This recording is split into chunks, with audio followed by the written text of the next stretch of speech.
Olá, querido irmão! Olá, querida irmã! Paz do Senhor Jesus Cristo a você que de algum lugar do Brasil ou do mundo. Se junta-me agora para o estudo de mais uma das nossas lições de jovens deste primeiro trimestre do ano 2026. Nas igrejas que utilizam o currículo de educação cristã da editora CPAD, estamos estudando o seguinte tema geral: Plano perfeito, a salvação da humanidade, a mensagem central das Escrituras.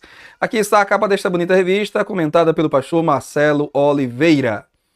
Que satisfação imensa é para mim dividir esta videoaula com você, assinante da nossa mentoria EBD Inteligente, que interage diariamente comigo em nosso grupo de mentoria no Telegram, onde subsídios bíblicos, teológicos e muita orientação didática pedagógica são compartilhados para ajudar você, pastor de igreja, coordenador de EBD, professor de escola bíblica ou aluno, a se aprofundar no estudo da palavra de Deus e também na liderança da escola bíblica em sua igreja local. Muito obrigado pelo carinho e estima. Você que a cada trimestre tem renovado a sua assinatura para estudar comigo e centenas de professores em nosso grupo de mentoria no Telegram. Gratidão também aos que ainda não são nossos mentorados ou por alguma razão saíram da nossa mentoria temporariamente, mas eu espero que você volte muito em breve, mas semanalmente você passa aqui pelo nosso canal no YouTube para assistir nossas videoaulas, tomar nota de subsídios que você julga relevante. Muito obrigado pelo carinho, pela estima, todos vocês que me acompanham aqui no YouTube, em nossas páginas EBD Inteligente, Thiago Rosas Oficial no Facebook e no Instagram. Que a boa mão de Deus abençoe você, sua família e sua igreja, fazendo todos vocês prosperarem em nome de Jesus. Ao final dessa aula, se você ainda não conhece nosso trabalho no Instagram e Facebook, vai lá e segue Thiago Rosas Oficial e também EBD Inteligente. Se ainda não está inscrito aqui em nosso canal no YouTube, inscreva-se agora mesmo. Se é a primeira vez que você assiste nossas videoaulas, se inscreva em nosso canal, deixe o like registrado, ative o sininho para acompanhar as novidades. Semanalmente comentamos as lições de adultos e também de jovens da CPAD, seguindo o roteiro da lição, tópico a tópico, projetando aqui na tela slides, combinando imagem e texto, para que a aula seja mais dinâmica e mais interessante para você que de casa nos acompanha. Vem comigo já para a lição de número 7. Pois é, já estamos aí passando da metade do trimestre e é muito bom, claro, poder contar com a audiência de todos vocês. Lição de número 7, intitulada A Graça de Deus. Claro, falando de salvação, doutrina da salvação, que é a matéria para estes 3 primeiros meses do ano, não poderíamos passar em branco na matéria A Graça de Deus, pois esse é um assunto que está intimamente relacionado com o plano perfeito, o plano de salvação que Deus elaborou na eternidade em favor da humanidade. Na minha introdução eu digo que nessa 7ª lição, baseando-nos no texto de Paulo aos Efésios, capítulo 2, versículos 1 a 10, é o texto principal que está aí na revista que você certamente tem em mãos. É importante você, professor, professora, ler esse texto, seguindo a própria versão Almeida Corrigida, versão oficial adotada pela CPAD, mas também conferindo em outras versões que você tiver em casa para ter maior luz, maior esclarecimento acerca do texto. E também procedendo à exegese dele, o que cada versículo quer dizer, inclusive dentro do tema geral de Paulo, ou dos temas, os grandes temas que Paulo aborda na carta aos Efésios, em suas outras 12 cartas, com essa 13 ao total, e dentro do quadro geral da revelação de Deus e do seu plano para nós na Bíblia Sagrada. O que é a graça, o que é a fé, o que é a salvação, o que são as obras, são assuntos que estão dentro desta perícope que você deve estudar, examinar e se preparar para desenvolvê-la em sala de aula esse final de semana. Os comentários bíblicos que você tiver também serão bem-vindos para te ajudar a compreender ainda mais o texto sagrado. Estudaremos sobre a maravilhosa graça de Deus, Amazing Grace, irmãos? Olha, do John Newton, século XVIII, inclusive é considerado uma das canções mais cantadas, mais tocadas e mais gravadas. Aqui e ali, com adaptações na própria língua inglesa e em outras línguas pelo mundo, inclusive a nossa em português, mas é realmente uma música belíssima, a maravilhosa graça de John Newton. E aliás, eu deixo como dica, professores, aproveitando que estaremos trabalhando esse tema em sala de aula, eu deixo como dica vocês pesquisarem a história desse hino. O hino Maravilhosa Graça, Amazing Grace em inglês, de John Newton, um homem que em seu navio ele transportava escravos, vendia, comercializava escravos, mas um dia ele foi alcançado por esta maravilhosa graça, interrompeu aquele ciclo de comercialização de gente, de pessoas, e tornou-se, então, um cristão fervoroso, temente a Deus, escreveu a letra deste hino, que tem atravessado séculos, É um hino muito cantado nos Estados Unidos, em outros países de língua inglesa, mas também tem recebido versões e adaptações para outros vários idiomas do mundo. É uma música belíssima e que de fato é um clássico que merece o lugar que ocupa na inódia evangélica mundial e que tem uma história que realmente muito nos ensina acerca da graça de Deus, que é surpreendente, que é grandiosa, que é maravilhosa. Fica aí a dica para vocês. Eu até direi, como de vez em quando faço em nosso grupo de mentoria no Telegram, esse é o hino tema para a lição dessa semana. Maravilhosa graça. De que estado essa graça nos livrou? Que obra poderosa em nós operou? E a que dever ela nos capacitou? Pois é, a graça nos chama a um dever, a um trabalho, a um serviço. Que trabalho, que serviço, que deveres são esses que a graça nos capacita a dar conta deles? Veremos que a graça divina é ao mesmo tempo libertadora, transformadora e capacitadora. Ela nos liberta de algo, nos transforma para sermos algo e nos capacita para fazermos algo. Com certeza, essa é uma lição que tem o seu lugar no trimestre, um lugar de destaque, e não poderia ser de outra forma, está aí no meio do trimestre como um coração bombeando, né, sangue para as demais lições de todo o trimestre. Tópico 1, a maravilhosa graça na obra da salvação. Ponto 1. A condição humana antes da graça. Nesse primeiro tópico, o que o comentarista faz é uma explanação. Você, professor, professora, deve ter percebido isso, inclusive no título de cada ponto. Eu não fiz isso aí nos meus slides, mas como está na revista, no título de cada um dos 3 pontos desse primeiro tópico, já vai o bloco de versículos que o comentarista está abordando, trabalhando, explanando neste ponto. Aqui no primeiro ponto, ele desenvolve os versículos 1 a 3 do segundo capítulo da carta aos Efésios, onde Paulo descreve a situação humana anterior à operação da graça ou à recepção da graça no coração do pecador. Qual é o estado? Paulo diz: estávamos mortos em delitos e pecados, em transgressões. Este é o estado de morte espiritual. Paulo também diz que nós éramos escravos, deixa-me só corrigir aqui porque faltou um D, ficou mundanismo, essa palavra não existe. É mundanismo.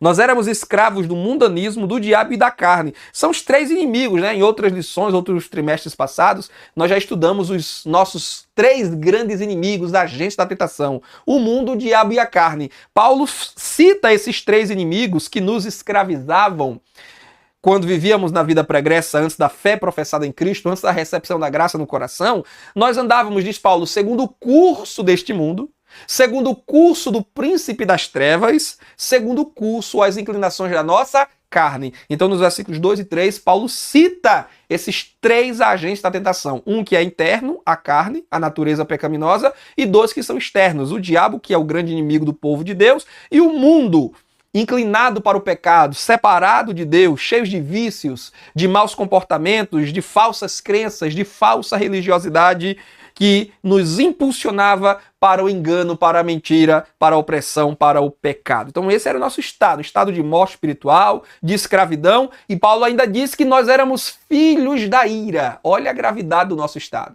filhos da ira. Para quem acha que a gente já vê o mundo como filhos de Deus, não. Não tem esse negócio de eu sou filho de Deus desde que nasci. Só se for naquela concepção secular, meramente secular, de criatura. Filho como criatura de Deus, mas aí você não tem nenhuma vantagem, né? Ser mera criatura de Deus não lhe garante salvação, perdão de pecados, lugar junto a Deus na eternidade. É preciso tornar-se filho de Deus adotivo, na família espiritual dele, por meio da fé em Jesus Cristo. O estado natural de todo homem não crente é esse aqui, filhos da ira. O que significa dizer? Estávamos destinados à condenação eterna, à ira divina que julgará os pecadores e os lançará em trevas eternas. Nós, como os que permanecem na incredulidade, na desobediência, no pecado, éramos assim, éramos filhos da ira. Deixamos de ser filhos da ira e nos tornamos filhos de Deus quando recebemos a Jesus Cristo em nosso coração. Então aí nós temos, meus irmãos, a fotografia. Aqui nós temos o quadro, a pintura da humanidade separada de Deus, da humanidade descrente. Morte espiritual, escravidão espiritual, condenação espiritual. Era uma situação deplorável, desesperadora, da qual não podíamos nos livrar por nós mesmos, deixe-me até acrescentar aqui, não podíamos nos livrar por nós mesmos, éramos incapazes de dar solução para essa nossa crise. Fez-se necessário o próprio Deus intervir através de seu Filho Jesus Cristo, que é a graça de Deus em pessoa, para que pudéssemos então ter melhor condição de vida, né? Em Cristo Jesus nós temos melhor condição de vida, vida abundante, como ele mesmo disse. Aliás, falando da intervenção que o próprio Deus trouxe, né, realizou, aí temos o ponto 2, que é a intervenção da graça de Deus. Deus sendo... Aí olha que interessante, agora nós vamos para um outro bloco de versículos dentro desse mesmo capítulo. Vamos agora para os versículos 4 a 7, para examinar essa intervenção da graça de Deus. E é muito interessante, você, professor, professora, vai lendo, você vai sublinhando os versículos que saltam aos olhos, aquelas palavras que você considera palavras-chave, você vai ali circulando, ou usando os sinais que você tem aí mais afinidade. Eu fiz o quê? Quando eu li esse texto na minha Bíblia, eu circulei as palavras misericórdia, amor, graça e benignidade, que são as virtudes de Deus listadas por Paulo. Deus rico em misericórdia, em amor, em graça, em benignidade. Olha a ênfase de Paulo. Vários termos aí, sinônimos, para dizer o quê? Para dizer que Deus é muito generoso, Deus é muito gracioso. Deus não é um Deus mesquinho. Deus não é um Deus pão duro, que vai liberando migalhas, não. Rico em misericórdia, em amor, em graça, em bondade, podendo nos deixar a própria sorte, porque ele não tinha obrigação de nos salvar, não tinha obrigação de ser gracioso para conosco. Nós pecamos contra ele, ele tinha todo o direito, afinal de contas ele já tinha avisado Adão, no dia que pecares, morrereis. Então a gente podia ser abandonado à própria sorte. Deus podia ter virado as costas para nós e estávamos então eternamente perdidos. Todavia, ao invés disso, ele decidiu em amor, misericórdia, graça, benignidade, intervir por meio de seu Filho Jesus para nos livrar da condenação, da escravidão e do estado de morte espiritual. Então veja agora que em Cristo e na graça nós temos a reversão daquele estado que eu apresentei a vocês anteriormente, né? Eu não disse a vocês que nós estávamos sob a ira de Deus, destinados à condenação? Pois bem, a graça de Deus nos livra da condenação. Eu disse a vocês que o nosso estado era de escravidão, escravidão à carne, escravidão ao diabo, escravidão ao mundo.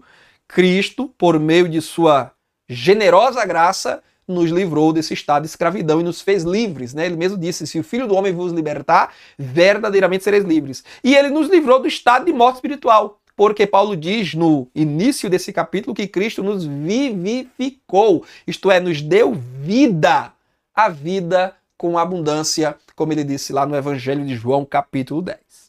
Apesar de ser a parte ofendida pelos nossos pecados, Deus mesmo nos deu salvação. Isso é graça. É o ofensor que podia virar as costas para nós com toda justiça, era o que nós merecíamos, o abandono eterno, mas apesar de ele ser a parte ofendida, porque nós o ofendemos, o que é o pecado? O pecado é a ofensa contra Deus. O pecado é um insulto à santidade, à justiça, ao amor, à bondade de Deus. Mas a despeito de ele ter sido ofendido pelos nossos pecados, ele providenciou para nós o escape, a redenção, a salvação. Que Deus maravilhoso é esse! Ele realmente merece de nós total devoção pelo que ele é e pelo que ele tem feito em nosso favor.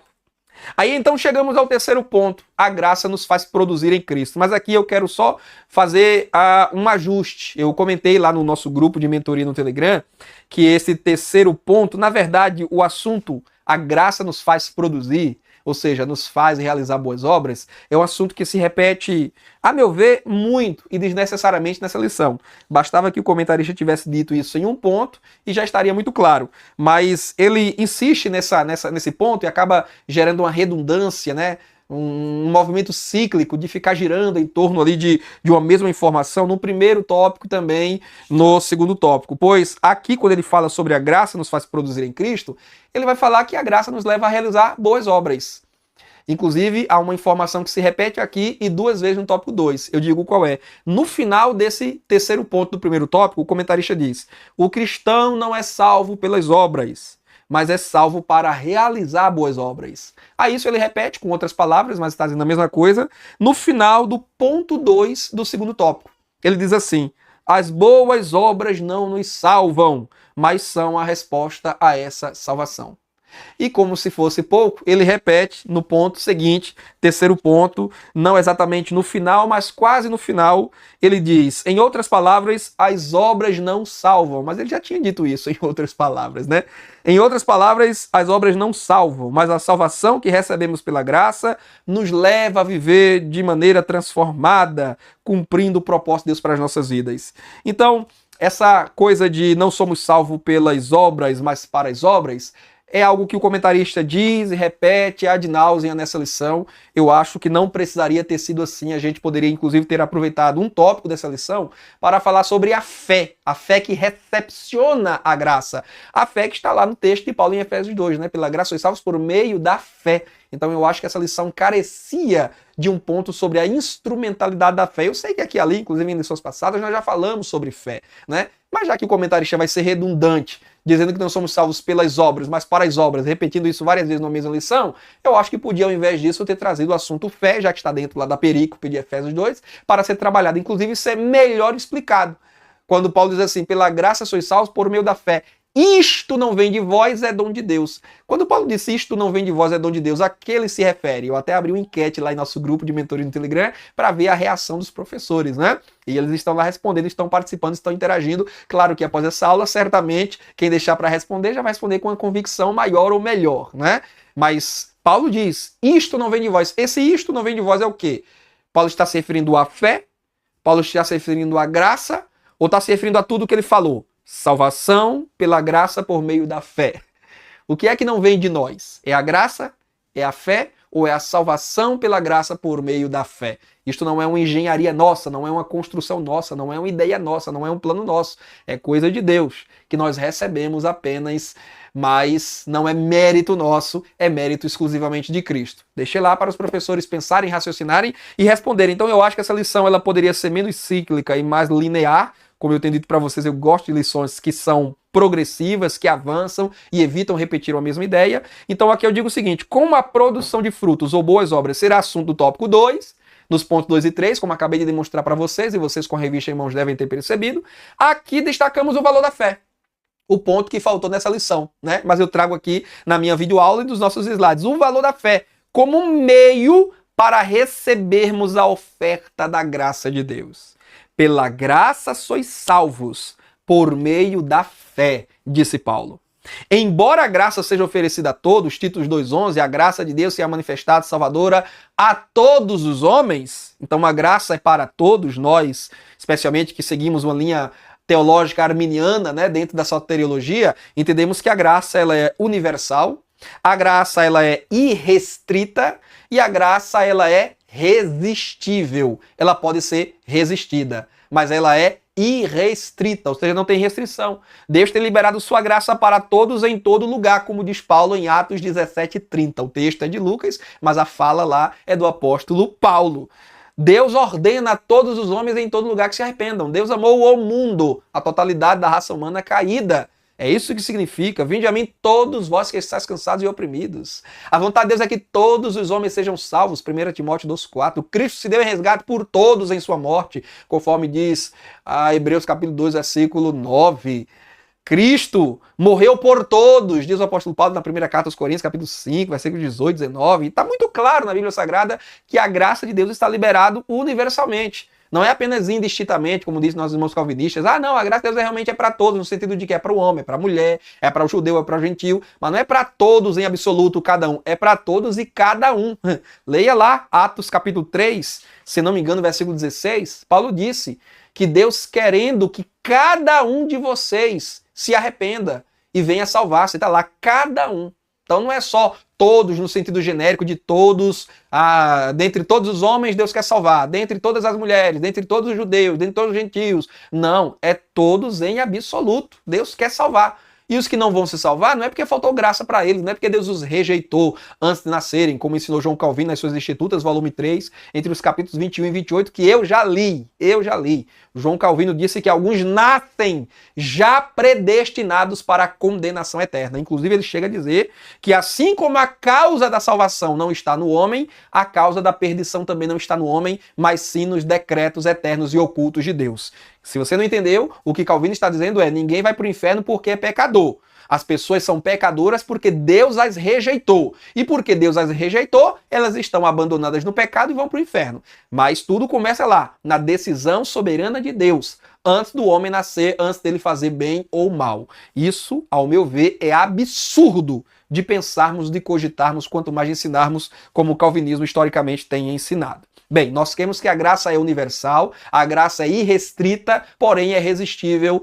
Aliás, foi Estevão quem disse aos judeus, em seu sermão, o último sermão em que ele foi apedrejado, inclusive. Ele disse que eles sempre resistiam ao Espírito Santo. Então, a graça ela é oferecida a todos. Agora, todos serão salvos? Não, por quê? Nós não somos universalistas também. Cremos na universalidade da salvação, mas não no universalismo. Qual é a diferença? Universalidade é a graça oferecida a todos. Universalismo é todos sendo salvos finalmente, mesmo não crendo. Porque, afinal de contas, Cristo morreu por todos, então todos têm que ser salvos. Isso é universalismo, não é o que nós arminianos cremos, e quem disser que cremos assim está mentindo e está, na verdade, batendo em um espantalho teológico. Pois cremos que, como eu coloco aí no final, somente os que creem em Jesus podem receber a graça e desfrutar dela. Então a graça está oferecida, a graça está liberada, mas quem que recebe a graça? Os que creem. João 3,16, para que todo aquele que nele crê. Hebreus 11,6, sem fé é impossível agradar a Deus. É impossível. É impossível. Deus não vai se agradar de incrédulos. Deus não vai se agradar de ateus. Deus não vai se agradar de zombadores que zombam da fé, que zombam de Cristo, que zombam da palavra. Sem fé é impossível agradar a Deus. Então a fé é a mão que se estende. Ninguém precisa se orgulhar por conta da fé. Por quê? Porque a fé, como se usa uma ilustração antiga, e parece-me que foi até o próprio Jacó Armínio que usou essa ilustração lá no início do século XVII. A fé é a mão de um mendigo que se estende para receber uma generosa oferta. Eu vou me orgulhar porque estendi a mão? Não, apenas estendi a mão. E aqui eu aproveito, inclusive, para explicar essa coisa de isto não vem de vós, é dom de Deus. Meus irmãos, vejam só. Na construção, como o texto está lá no grego, o isto, este pronome, como dizemos em língua portuguesa, ele não se refere nem exclusivamente à graça, embora seja um fato que a graça não vem de nós, vem de Deus, óbvio, é um presente, é uma dádiva, é um favor que nós recebemos de alguém superior a nós. Mas não é a graça especificamente, exclusivamente que Paulo está se referindo, nem também a fé. Embora exista aí na nossa revista uma declaração que, ao meu ver, carece de explicação no quadro Orientação Pedagógica. Isso está só na revista do professor, na revista do aluno não tem essa informação. Orientação Pedagógica, eu até sublinhei aqui, com tinta bem destacada, porque aqui está dito que até mesmo a nossa fé é um presente de Deus. Isso, se não for bem explicado, pode gerar uma ambiguidade e confusão em sala de aula, Porque alguém poderá perguntar assim, então só vai crer quem recebeu a fé como um presente de Deus. Quem não crê é porque Deus não deu esse presente para eles, então eles não têm culpa, eles não creem, aí a gente vai resvalar no calvinismo, Que no calvinismo só vai crer os eleitos. Os que não crerem é porque não são eleitos, não receberam o dom da fé. Então isso tem que ser bem explicado para que não gere confusão. Veja bem, eu não tenho dificuldade em admitir que a fé seja um presente de Deus, que a fé tenha início em Deus e não nós, mas precisamos ter cuidado aqui, por quê? Porque a fé, ela também exige uma parte do ser humano. Que é o quê? A aceitação, a resposta, o assentimento no coração. Deus, ele pode e ele quer gerar e ele vai gerar fé em mim. Mas ele não vai gerar fé em mim contra a minha vontade. Ele não vai gerar fé em mim irresistivelmente. Ele vai gerar fé em mim, e de fato é o Espírito de Deus, porque não é o Espírito de Deus que nos convence do pecado, da justiça, do juízo, não é o Espírito Santo que nos faz perceber que somos pecadores, precisamos nos arrepender, a salvação está providenciada, é Cristo Jesus. É o Espírito Santo que nos convence, é o Espírito Santo que nos explana, nos explica e nos leva a essa convicção. Entretanto, o Espírito Santo não faz isso a parte da minha vontade. O Espírito Santo não faz isso sem o meu consentimento. Então é preciso que o homem consinta, é preciso que o homem dê livre curso para que o Espírito Santo gere esta fé em seu coração, de modo que há uma resposta do homem que é necessária. Então ninguém também pense assim que a fé é um presentezinho acabado, que Deus embrulhou e coloca no coração do homem, e no coração de quem Deus colocar, esse homem vai irresistivelmente crer e por consequência ser salvo. Não é assim que funciona. A dinâmica da salvação não funciona dessa forma. Deus não violenta a vontade de ninguém. Deus não persuade ninguém contra a sua própria convicção, contra as suas próprias certezas, contra os seus próprios desejos. O Espírito Santo apela à nossa consciência, o Espírito Santo fala à nossa consciência, o Espírito Santo nos fustiga, nos repreende até, nos dá muitos motivos para recuarmos da nossa incredulidade. Mas ele não vai finalmente nos empurrar, nos impelir e dizer você tem que se converter, você tem que aceitar, você tem que crer. Não é assim que funciona. Há uma fé que é um presente, que é uma dádiva de Deus, e a gente realmente recebe e exerce ela, que é a fé como dom espiritual, mas não tem a ver aqui com fé salvífica. É a fé lá de 1 Coríntios capítulo 12, o dom da fé. O que é aquele dom da fé? Aquele dom da fé em 1 Coríntios 12 que não tem a ver com fé salvífica, não tem a ver com o assunto que nós estamos abordando aqui, não tem a ver com Efésios 2, tá? Não misture aí alhos com bugalhos, professor. Só estou explicando que é para você entender, né? Que existe essa fé que realmente ela é dada por Deus, pronta, colocada no coração do crente, não é do descrente, para ele ser salvo, é no coração do que já crê em Jesus, do que já é crente, é membro da igreja espiritual e universal de Cristo. O Espírito Santo gera uma convicção no coração dessa pessoa para crer em algo maravilhoso, em uma obra extraordinária que Deus está para realizar.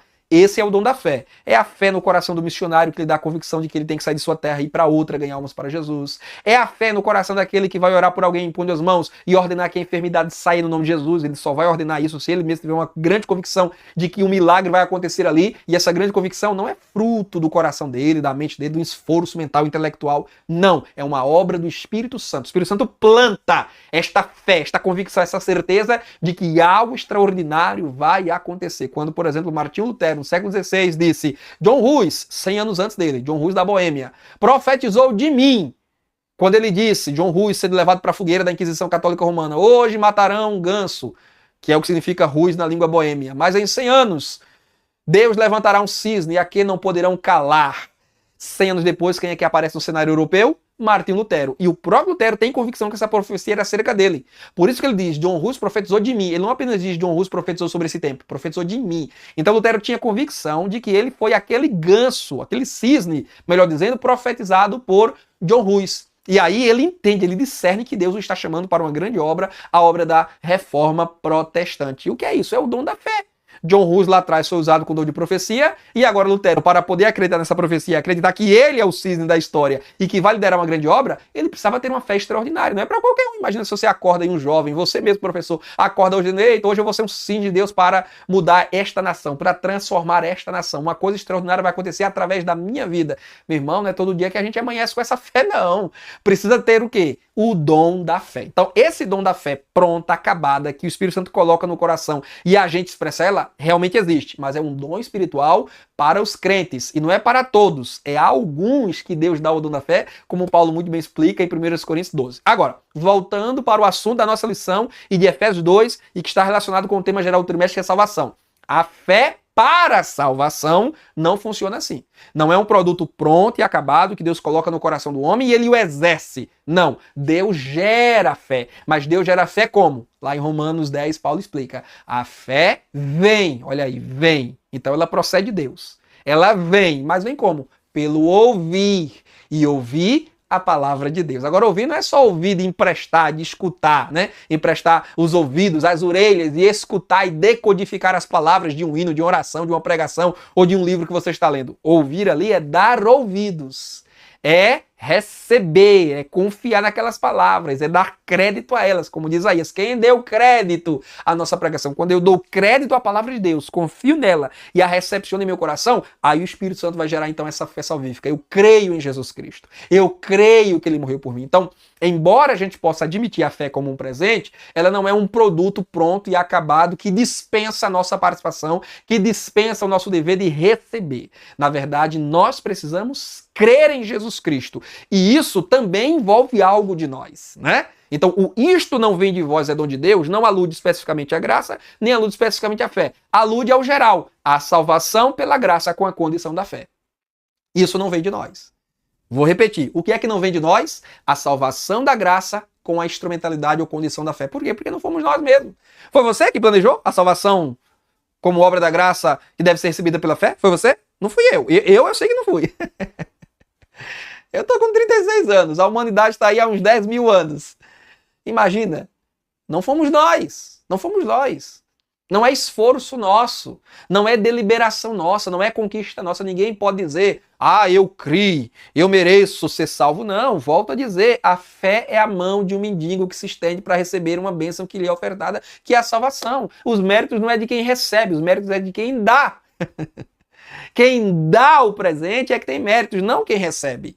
Ainda mais quando não tem nenhuma razão, né, nenhum mérito em si para receber aquilo, pende pura e exclusivamente da graça de quem oferece, tá bom, meus irmãos? Então, isto não vem de vós, é dom de Deus. Alude a todo o construto, a toda a fraseologia anterior. Pela graça sois salvos, mas com a condição da fé. É preciso crer. E Deus me fará crer se eu ouvir a palavra, se eu atentamente ouvir a palavra, se eu tiver humildade em meu coração para receber a palavra que está sendo anunciada, não é? Se eu não for resistente, se eu não for incrédulo, se eu não for zombador, o Espírito Santo vai me levar, porque é a vontade de Deus me levar. E se houver de minha parte disposição de ouvir, de entender, de compreender, esta fé vai sendo gerada, até que eu então declararei, eu creio.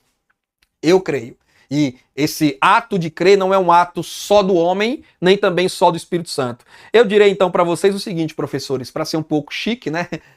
Final de semana, domingo, a gente gasta um pouquinho o vocabulário, né? A fé, ela é sinergística e não monergística. Qual é a diferença? Qual é a diferença? Monergística vem de mono-ergo. Mono, ergo, trabalho. Monergístico é algo que pende do trabalho de uma única pessoa. Sinergístico é diferente. Sim, em grego significa ao lado de, fala de companhia, de trabalho em parceria. E ergo, que é trabalho. Então, sinergismo, você conhece essa palavra, né? Sinergia é a soma de esforços, é a cooperação para a execução de um trabalho comum.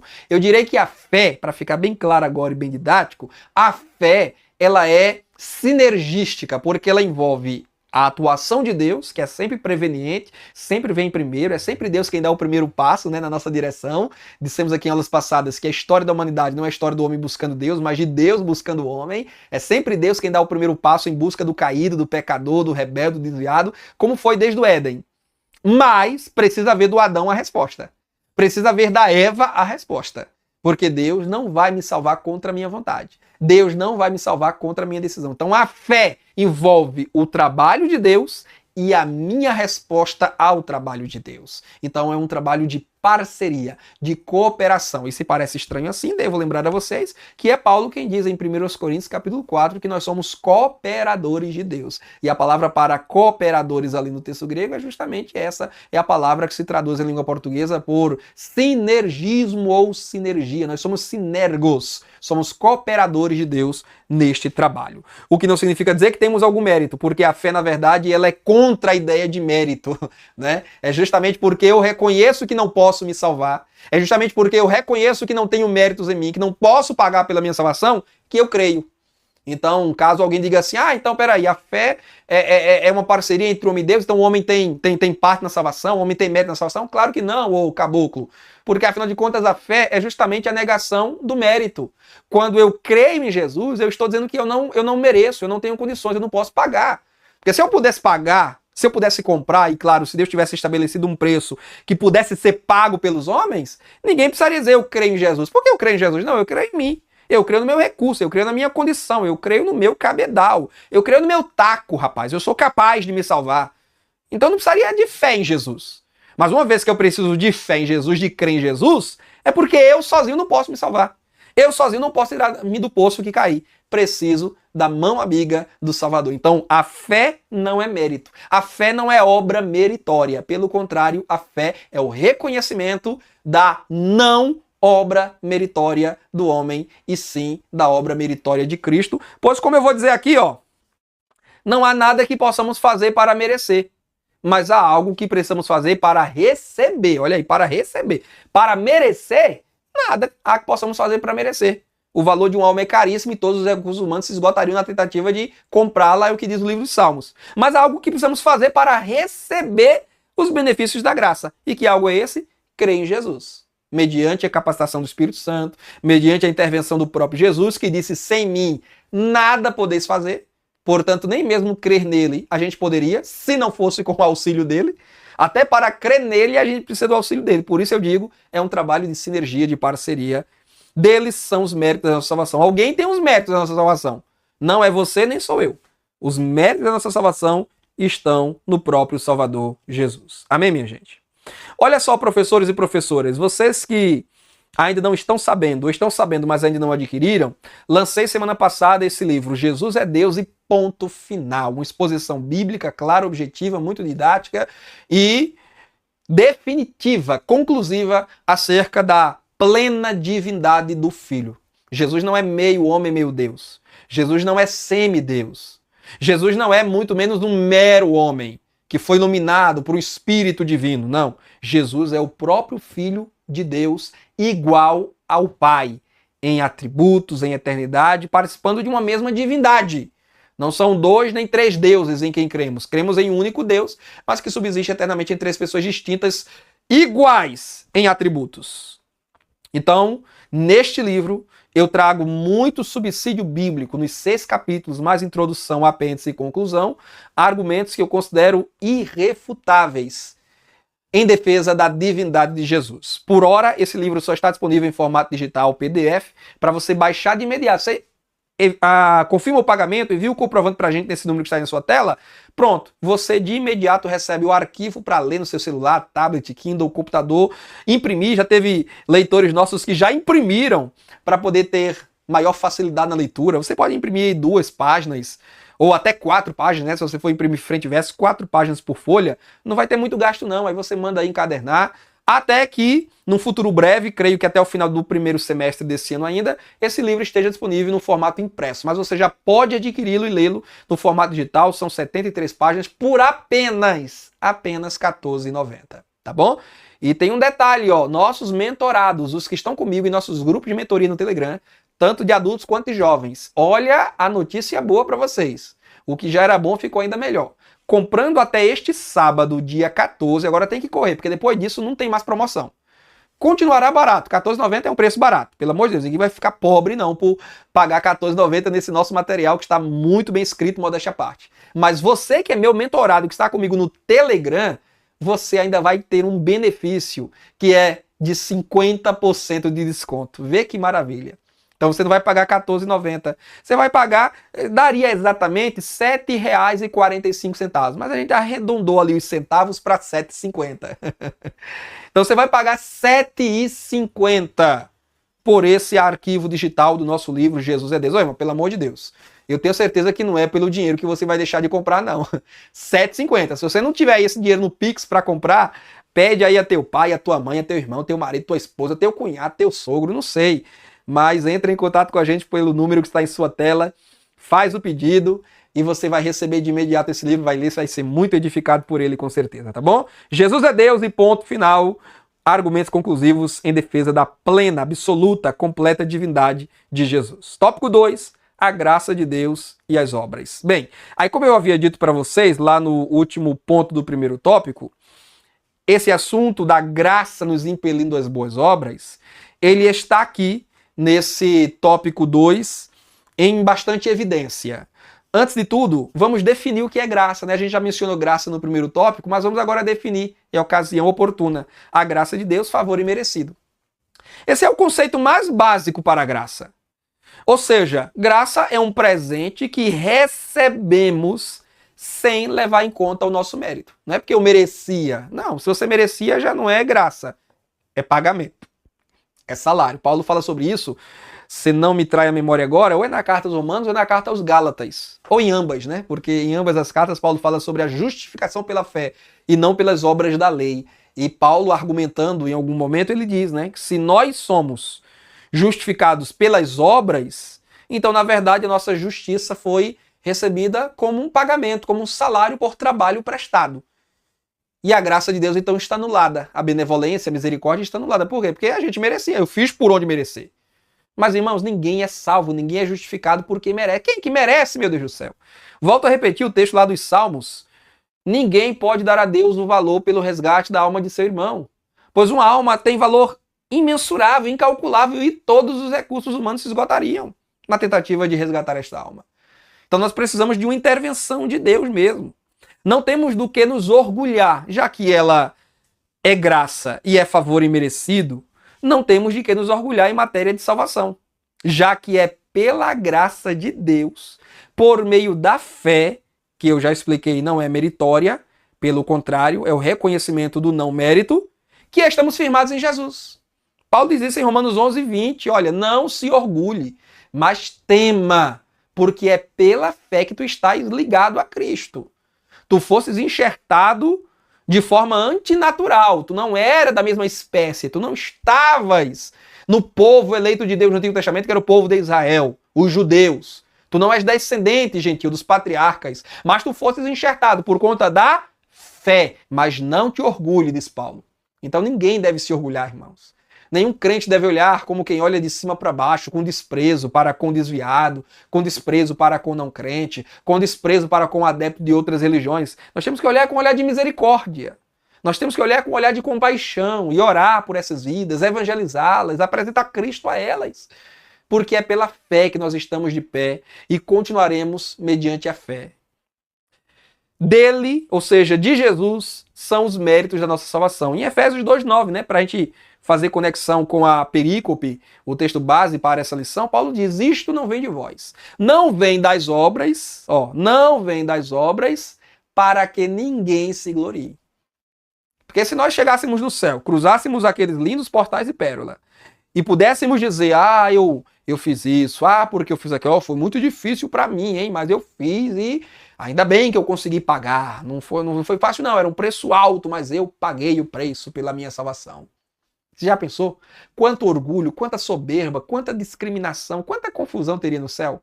Mas alguém já disse que quando nós cruzarmos a porta da graça, a porta do reino eterno, nas regiões celestiais, estará escrito lá em cima nos umbrais da porta, foi pela graça de Deus, foi pelo sangue de Jesus Cristo. Louvado seja o nome do Senhor. Então, não haverá orgulho algum no céu, como já não deve haver orgulho nenhum entre nós hoje, senão o mesmo sentimento que houve em Cristo Jesus, sentimento de amor, compaixão, piedade, misericórdia. Aí aqui eu trago os pontos 2 e 3, pois são aqueles pontos que, como eu disse para vocês, são redundantes quando falam sobre a necessidade de manifestar, de evidenciar boas obras pós-salvação. O ponto 2 é isso, obras, o reflexo da graça em nossas vidas. E o ponto 3, a salvação pela graça e a necessidade de boas obras. No fundo, o comentarista vai dizer a mesma coisa nesses dois pontos, por isso eu os trabalho de uma vez só.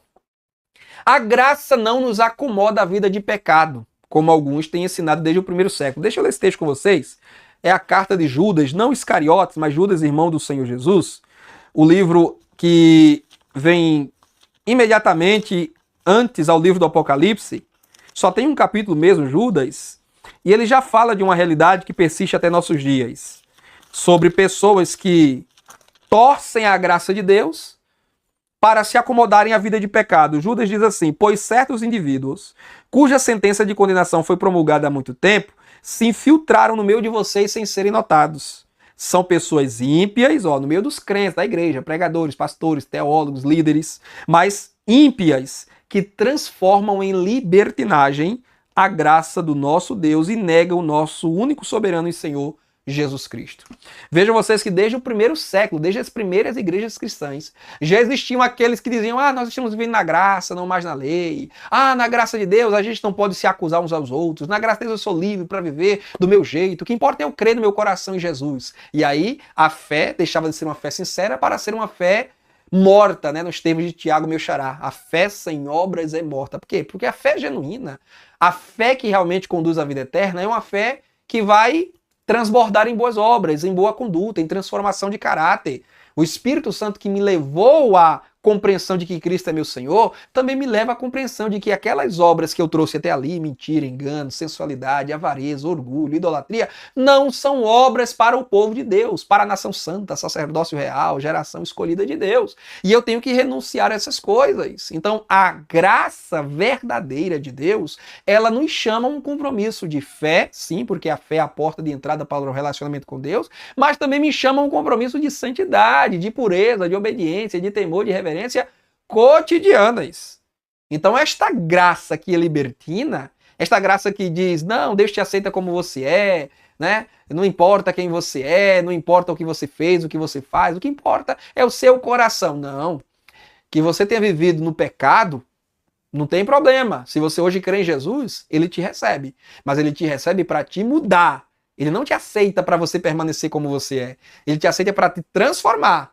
Porque é claro que ele nos aceita como nós estamos. Porque se não fosse, de que forma a gente poderia se salvar? Eu ia para casa me lavar primeiro para poder voltar? Como eu vou me lavar? Eu não posso me lavar, não posso me limpar, não posso purificar os meus próprios pecados. Quem me purifica é o sangue de Jesus. Então é óbvio que Jesus precisa me aceitar com os meus pecados. Mas ele me aceita com os meus pecados não para que eu permaneça com os meus pecados. Ele me aceita com os meus pecados para me purificar deles, para me limpar deles, para me lavar deles.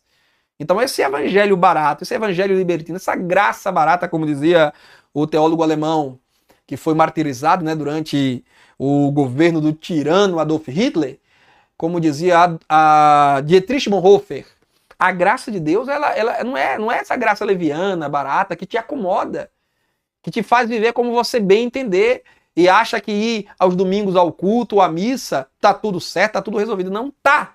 A graça de Deus, eu volto a dizer, como fiz lá na introdução, ela é libertadora, ela é transformadora e no último tópico vamos ver que ela é capacitadora. Então essa é a verdadeira graça de Deus. É a graça que me leva a romper com a velha vida de pecados. Pois, como dissemos semana passada, se alguém está em Cristo, nova criatura é, as coisas velhas se passaram e eis que tudo se fez novo.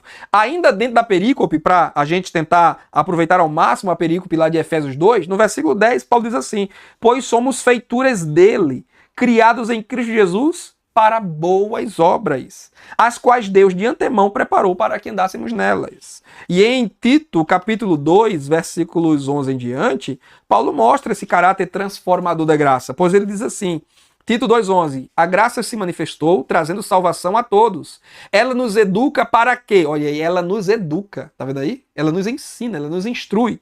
Para quê? Renegadas a impiedade e as paixões mundanas, vivamos neste mundo de forma sensata, justa e piedosa, aguardando a bendita esperança e a manifestação da glória do nosso Deus e Salvador Jesus Cristo.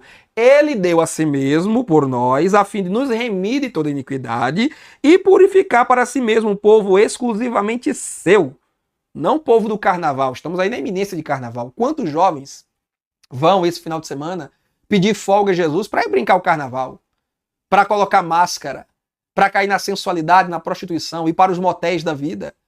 A graça de Deus não é assim. A graça de Deus nos purifica, nos chama a ser povo exclusivo de Cristo, dedicado à prática das boas obras. Então a sensualidade não mais nos pertence. Os vícios não mais nos pertencem. A idolatria dos carros alegóricos, a irreverência dos festejos carnavalescos não mais nos pertencem, porque desta vida já fomos tirados pela graça preciosa do nosso Deus. Então não somos salvos, aí agora eu digo, ó. Agora eu digo, e digo apenas uma vez, não somos salvos por boas obras, mas para boas obras. Efésios 2,10 pode deixar isso muito claro. Para as boas obras que Deus preparou de antemão para que andássemos nelas. Então não tem nessa de, eu aceitei Jesus, esse povo é muito julgador, esse povo fala muito, eu aceitei Jesus no meu coração.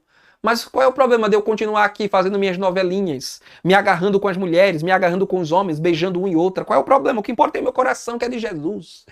Meu coração é de Jesus, mas o que é que tem? Eu estar lá no Big Brother, namora um, namora outra, namora duas, namora três, qual é o problema? Qual é o problema? Eu tenho Jesus no meu coração, qual é o problema de eu dançar o samba lá na escola de samba do Rio de Janeiro, em São Paulo, em Recife? Qual é o problema? Qual é o problema? Qual é o problema? É porque se alguém está em Cristo, nova criatura é. As coisas velhas se passaram e eis que tudo se fez novo.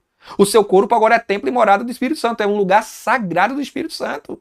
Como pode você fazer os membros do seu corpo objetos de sensualidade, de cobiça, de lascívia, para outros estarem desejando suas fotos e seus vídeos lá do outro lado e cometendo pecado diante da tela do computador ou do celular? Quem está em Cristo, nova criatura é. Jesus disse, se alguém quiser vir após mim, negue-se a si mesmo. É preciso haver renúncia.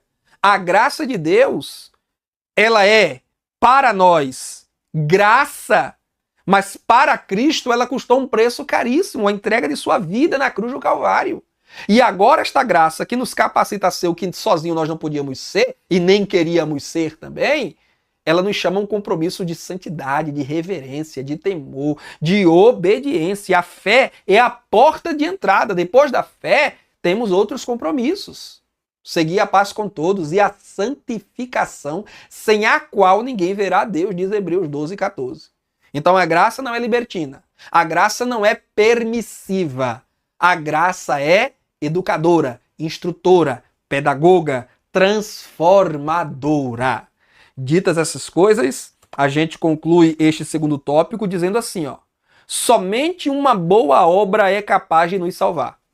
Ah, peraí, mas você não acabou de dizer que não são obras que salvam? Não, mas é que me escapou aqui, viu, irmãos? Tem uma boa obra que salva, mas não é nossa. Não é nossa. Nenhuma obra nossa pode salvar. Agora, tem uma boa obra que pode nos salvar. É a boa obra redentora de Jesus na cruz. Por isso eu disse e volto a repetir, os méritos são dele, não nossos.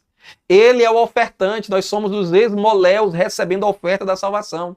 E depois que recebemos, já não somos mais esmoléus, tornamos-nos filhos, com direito de sentar à mesa do nosso Pai Celestial. Mas olha, nossas boas obras, sem fé genuína em Jesus, não passam de trapos imundos. Isaías 64:4, todos nós somos considerados imundos, e nossas obras de justiça consideradas trapos de imundícia diante dele. Sabe o que é que Isaías está dizendo aqui? Isaías está dizendo assim, olha, nós, se não vivermos a fé genuína, a espiritualidade genuína em Deus, o que quer que a gente faça em termos de religião é imundo, é sujo, é inútil. O que são trapos imundos? Trapos imundos é a roupa do mendigo. Trapos imundos são os lençóis que o mendigo estendeu na rua para se deitar sobre eles. Coisa suja, imunda, fétida, grudenta. Sabe o que são trapos imundos? São as roupas de um leproso quando ele era curado, aquelas roupas que ele usou durante o período de lepra eram descartadas, eram queimadas. É o trapo imundo. Sabe o que é o trapo imundo? Era o pano utilizado, hoje não tem absorvente que as mulheres usam, mas nos tempos bíblicos não tinha o absorvente que existe hoje. Eram panos que elas usavam para o período de menstruação. Aquele pano era considerado trapo imundo. O que Isaías está dizendo é, se nós não temermos a Deus verdadeiramente, se nós não andarmos em seus caminhos, em fé sincera, em fé genuína, tudo de bom que a gente faça, esmola que a gente dê, caridade, obra social, tudo isso não passa de trapos imundos diante de Deus. Deus não se impressiona com isso. Agora, as obras tornam-se valorosas, e sim, elas têm o seu valor, não para a salvação, mas como consequência da salvação. Por quê? Porque elas foram precedidas, antecedidas pela fé em Jesus, o Salvador do mundo. Aí agora, aqui sim, depois que cremos verdadeiramente de coração, não apenas da boca para fora em falsidade, mas quando cremos verdadeiramente em Jesus Cristo de coração, as obras que nós praticamos a partir daí, elas não são mais consideradas trapos imundos não, tá, professores? Inclusive isso aqui precisa ficar bem claro, porque às vezes, deixa-me colocar aqui em tela cheia, às vezes eu vejo pregadores muito enérgicos, muito apaixonados no púlpito pregando e dizendo para a igreja e sobre a igreja, irmãos, o que quer que a gente faça de bom não passa de trapos imundos. Foi o profeta Isaías quem disse, calma, alto lá, valeu o contexto de Isaías 64. Isaías está profetizando para um povo rebelde, para um povo teimoso. Um povo que, como ele próprio diz, honra o Senhor de lábios, mas o coração está longe de Deus. Neste quadro de separação de Deus, desobediência, alienação, apostasia, as boas obras são realmente trapos imundos. Agora, nós que estamos firmados em Cristo, nós que somos ovelhas do Senhor, nós que somos a noiva do Cordeiro, estamos nos vestindo de trapos imundos? Aí não. Aí não. Você que prega, cuidado do que você diz. Você tem que citar as escrituras entre seus respectivos contextos, interpretando adequadamente. Imagina se você vai dizer que as obras de uma serva de Deus, uma mulher que teme ao Senhor, quando a Bíblia diz que as orações dela sobem como incenso, cheiro, perfume agradável a Deus, tu vai chegar e vai dizer, são trapos imundos, Deus. Mas é a Bíblia quem diz. A Bíblia diz isso, mas não diz isso de mim, não diz isso de você, que é crente em Jesus de verdade, que recebeu Jesus como Senhor e Salvador. Se você diz que suas obras boas são trapos imundos, então você está se reconhecendo um ímpio ainda, ou um falso crente. Eu quero, na verdade, admitir que você foi ignorante ao falar nisso. Mas agora, com essa aula, eu corrijo e realinho a sua expressão, sua pregação, seu ensino com o que a palavra de Deus realmente diz. Pois em Apocalipse, olha a diferença. E eu acho muito interessante esse contraste. Eu até pedi para minha amiga IA, Inteligência Artificial, gerar essa imagem aí para mim. Não sei se você consegue perceber, mas a sua esquerda, né? À esquerda da cruz, o que você tem aí? Você tem trapos imundos amontoados, não é pedra não, tá? Aí são roupas velhas, gastas, sujas, fétidas, são os trapos imundos. As roupas que foram usadas pelos leprosos, pelos mendigos, pelas mulheres menstruadas, está tudo aí. Mas à direita, o que é que você tem? Você tem vestido e roupa fina, de luxo, limpinha, bonita, de casamento. Por quê? Porque Apocalipse 19, versículo 7 e 8, ó a diferença. Diz ali que as obras dos justos são linho fino. Só para a gente preservar aqui a ideia de roupa, de tecido. Olha o contraste. Quando você não vive a verdadeira espiritualidade, suas roupas são trapos imundos, fedorentos, maculados pela carne. Por isso Judas, irmão do Senhor, na sua carta, ele fala lá no finalzinho sobre a roupa manchada pela carne. Roupa manchada pela carne são os trapos imundos. O trapo da mentira, o trapo da sensualidade, o trapo da pornografia, o trapo do adultério, o trapo da roubalheira, da trambicagem na internet, o trapo do orgulho, da avareza, da ganância, da intriga, da inimizade, das brigas, das discórdias. Esses trapos tudinhos aí. Mas agora, em pureza, em santidade diante de Deus, eu não visto trapo imundo não. Você veste, professor? Você veste trapo imundo? Responde aí no espaço de mensagem, por favor. Tu veste trapo imundo? Porque se tu veste, tu tem que te arrepender hoje, para Jesus trocar esses teus trapos imundos por roupa decente de filho de Deus. Pois as justiças, isso é, as boas obras do povo de Deus, são por ele considerados como linho fino. Então é uma diferença gritante. Amém, minha gente? Então, ter cuidado para não confundir aí. Então as nossas boas obras, elas têm valor. Sim, tem valor. Deus se agrada, Deus quer. Desde que sejam precedidas por fé genuína em Jesus.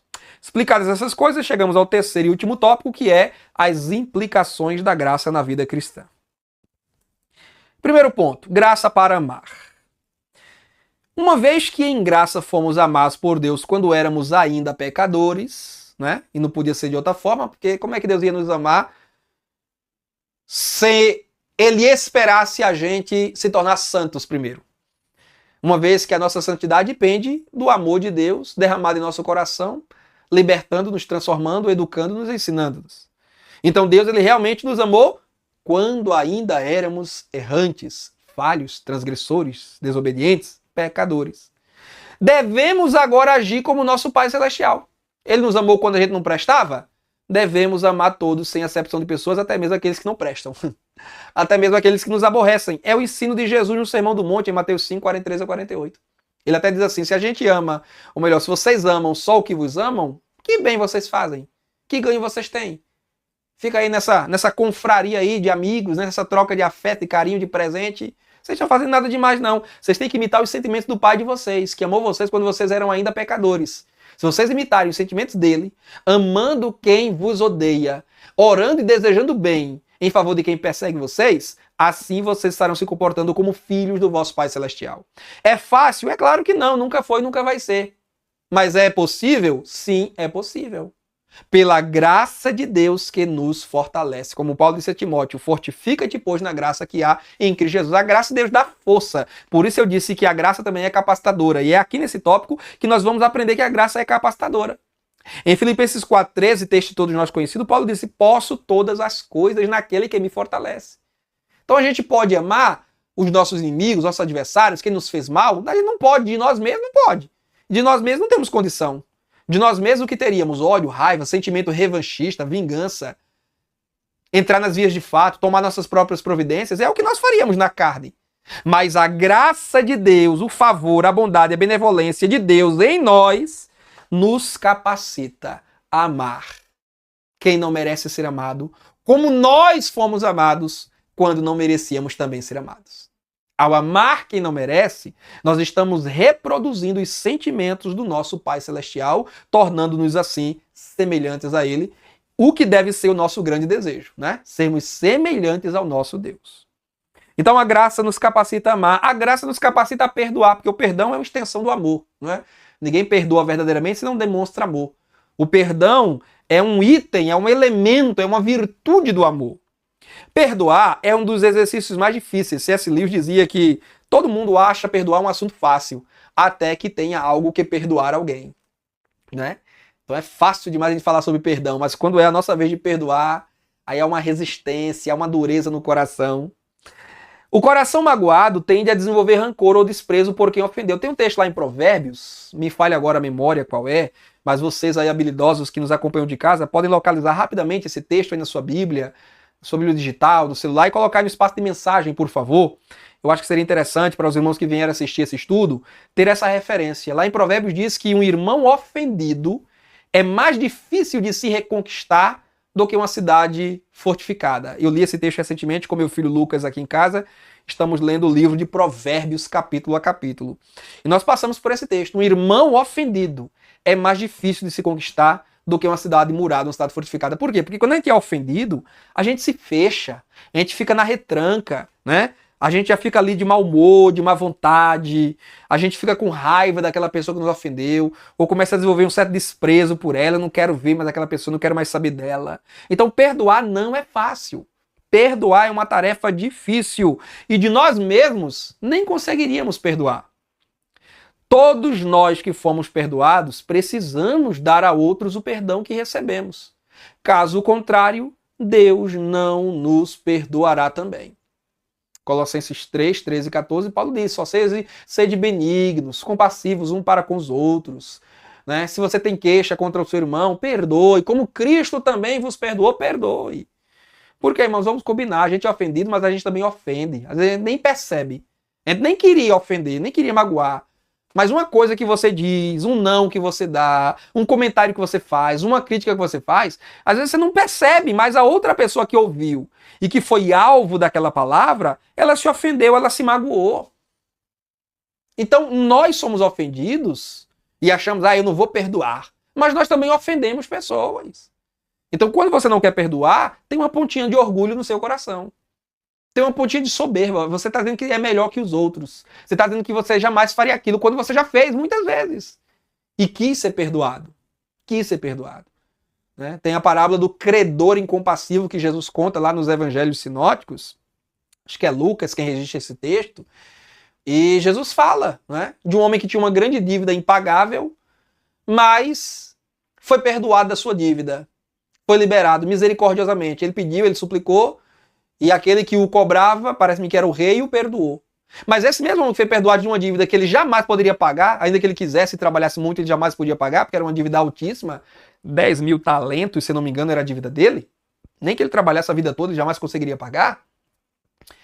Ele tinha alguém que devia a ele uma pequena quantia, uma quantia irrisória, que com poucos dias de trabalho a pessoa podia quitar. Mas o que foi que ele fez?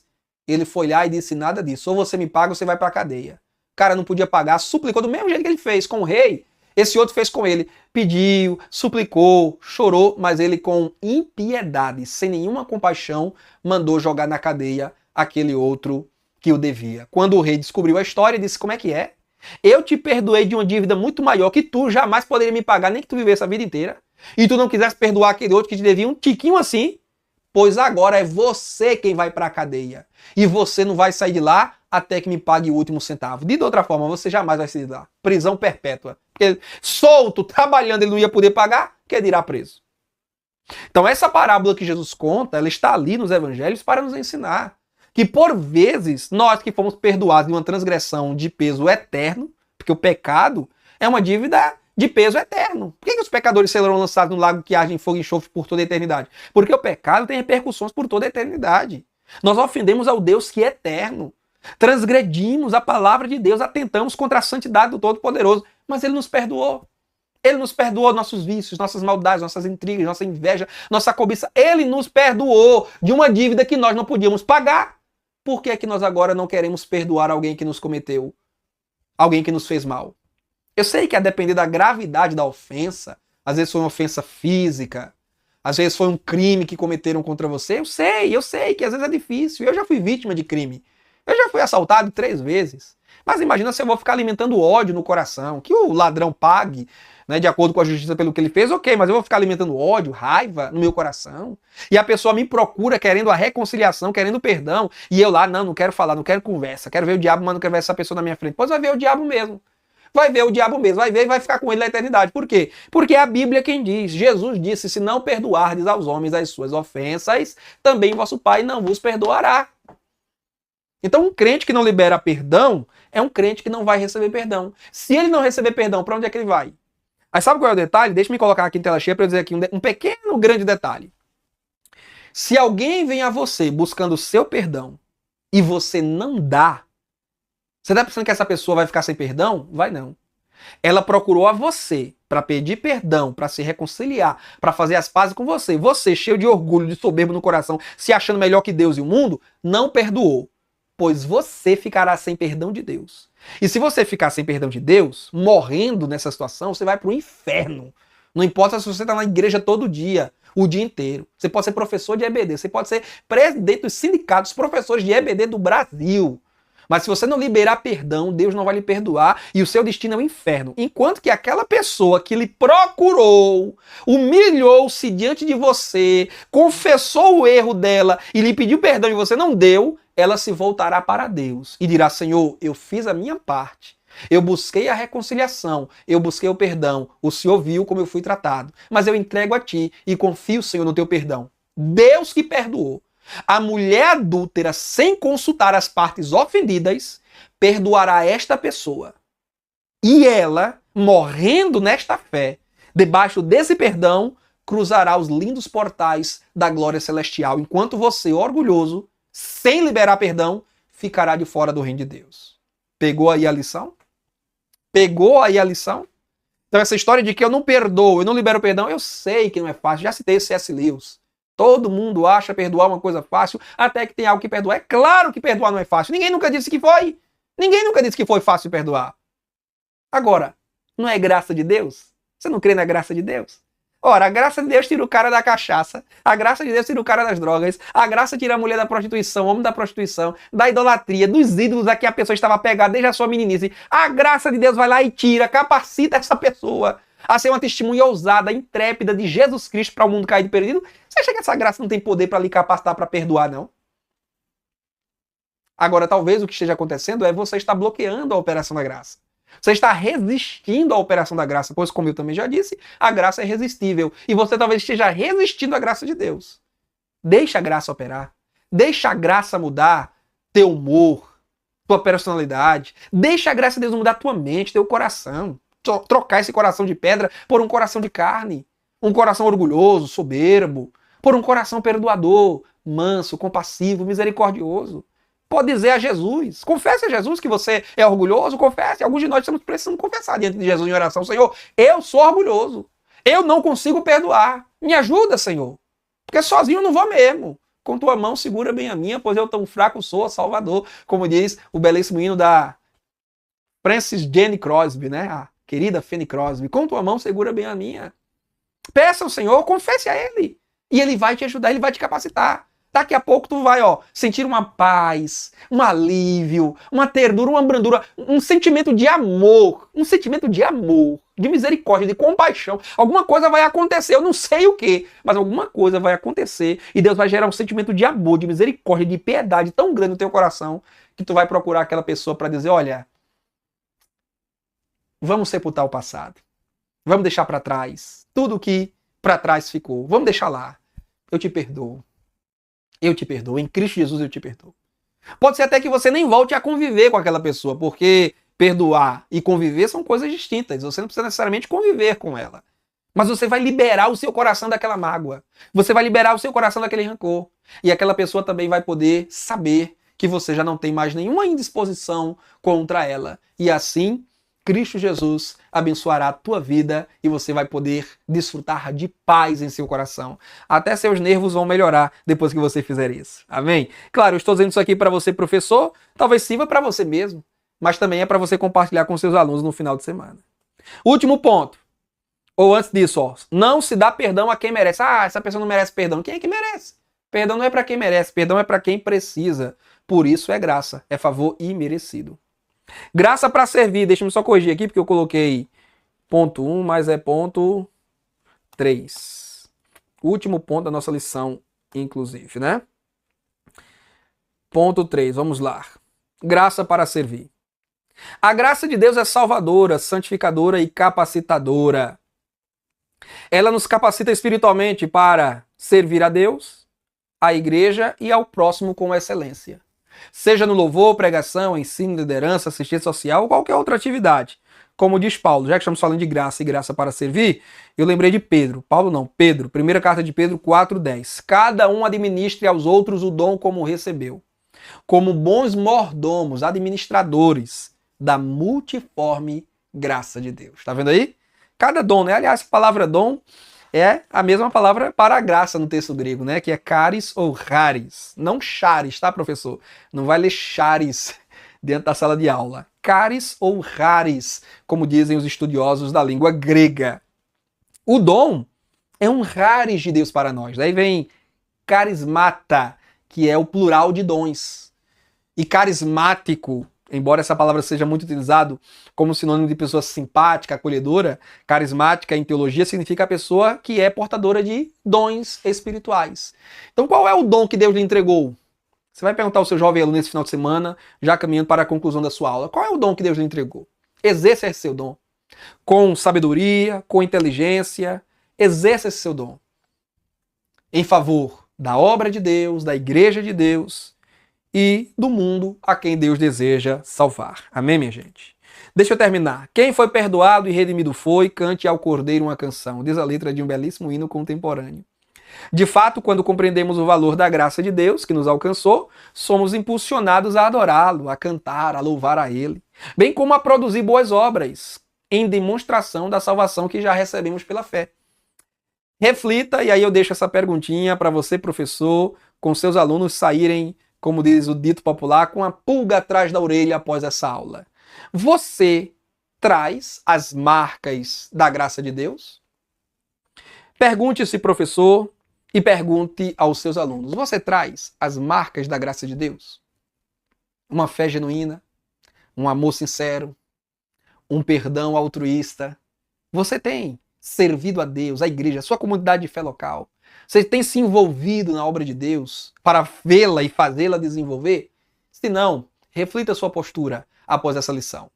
Que não seja apenas teoria para encher nossa cabeça, mas que sejam verdades retumbantes para mudar nossa conduta. Obrigado, professor, pela sua audiência até aqui. Deus abençoe você e seus alunos esse final de semana. Passo o bastão da Bíblia e da revista para vocês, crendo em Deus que vocês trabalharão esse tema com êxito esse final de semana em suas igrejas locais. Orem comigo. Pai de bondade e misericórdia, estamos agradecidos por mais um conteúdo que pudemos aqui entregar nesta videoaula. Te peço, Senhor, perdão pelos nossos pecados, falhas e erros. Nos ajude, Senhor, a colocar em prática o que aqui aprendemos, para que a Tua graça opere em nós abundantemente, transbordantemente, levando-nos a amar, a compreender, a perdoar, a ajudar, a socorrer, a estender as mãos, a servir com dedicação, Senhor, em Teu reino. Abençoa-nos durante esse final de semana, esse feriado prolongado aí de carnaval. Guarda a juventude da Tua igreja dos perigos e maldades desse mundo. Guarda-nos, Senhor, da violência no trânsito. Os que vão viajar, como eu irei viajar com minha família esse final de semana, sê conosco, protege-nos, ampara-nos sobre Tuas santas e poderosas mãos, aonde quer que a gente esteja, pois Tu és Deus onipresente. Obrigado por tudo, em nome de Jesus. Amém. Grande abraço, Deus abençoe. Semana que vem a gente se encontra aqui mais uma vez para estudar sobre a eleição na salvação. Olha, falamos hoje sobre arminianos, calvinistas. Pois é, vamos colocar os dois para brigarem semana que vem de novo. Brincadeira, Deus te abençoe. Até semana que vem, querendo o Senhor nosso Deus. Tchau.